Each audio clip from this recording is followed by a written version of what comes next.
เกี่ยว จักแม่นโซดีหยังกันมีเรื่องให้โซดีกันตลอดทั้งบ้านบางบ่ได้จับกลุ่มสนทนากันจักแม่นคุยเรื่องหยังบ่ฮู้รถอีกวาสนานั่งลมรถชีวิตต้องมีแต่นอนเล็กนอนนอนเหม็นจ้าเหม็นว่าตลกคือไฟทำไมนะไฟไม่เรียกไม่อย่างตัวไม่อย่างเรียก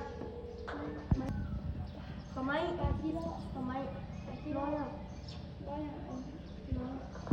โรบอลิน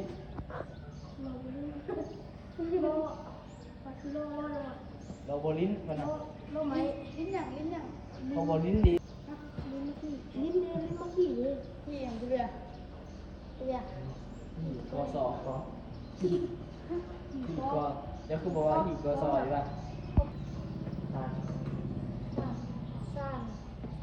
สานยาวสานหัวเขาหน่ะสานหัวเขาหน่ะเพราะเขาหน่ะยิบเขาเขาหน่ะเขาซ่ายิบเราก็ว่ายิบเขาเลยเขาซ่า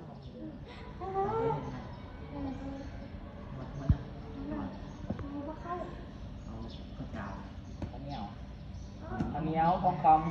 เจ้ากันเนาะเจ้ากันสิบยาห้าตังชิน่ะ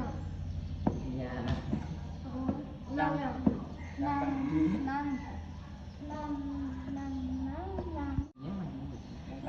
เดียวยาตั้งอียาตั้งอีเจ้าชื่อแต่ตั้งห้องดินนอนไหนกว่าห้องนึงก่อนสีดำเลยห้องที่ห้องบนนี้สีดำหรือสีแดงห้องที่ห้องบนถ้ามีเราถือห้องห่วงนั้นได้กว่าห้องห่วงดินน้ำมันมีก็สามารถไล่ดินน้ำมันได้เพราะว่าห้องดินน้ำมันมีเราได้ยุ่ใส่ยิ้มก้อนมูลแท้คือได้ไหมก็จะไปก้อนไหนหรอจองว่าประมูลเอา10,000ขึ้นเพิ่มเงิน10,000คนละ2 อันจองเพิ่มเงินละ5,000ถ้าประมูลเอาเฮ้ย10,000เดี๋ยวให้ขึ้นมา15,000แต่ที่6 1 1là phải อันนึงก่อนcó lúc không được cái gì thì hút cái tay thì cái nhà 50,000ก็เข้าไปนะcho có gìเอาให้เขา15,000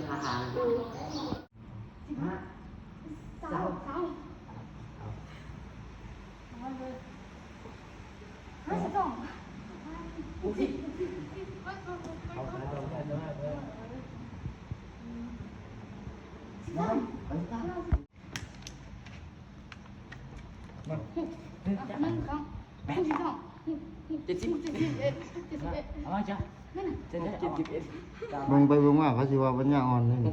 จาก11กับ